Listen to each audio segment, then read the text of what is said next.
red point, this one.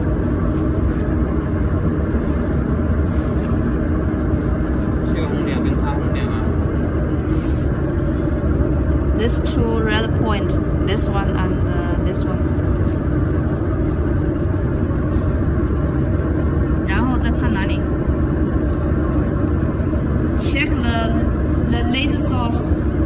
The laser source here have one red dot.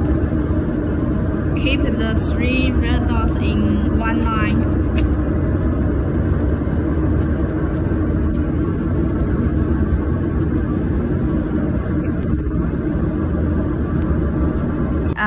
This is in and this one is out. This means this line is for water inside goes to the welding head. This one is the water come out from the welding head. Now I will teach you how to change the water pipe.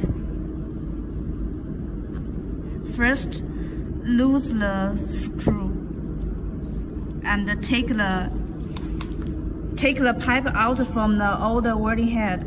Yes. Okay, and then I will teach you how to install.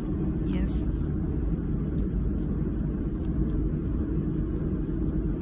The same way with the protective gas and the water in pipe, the same way to change.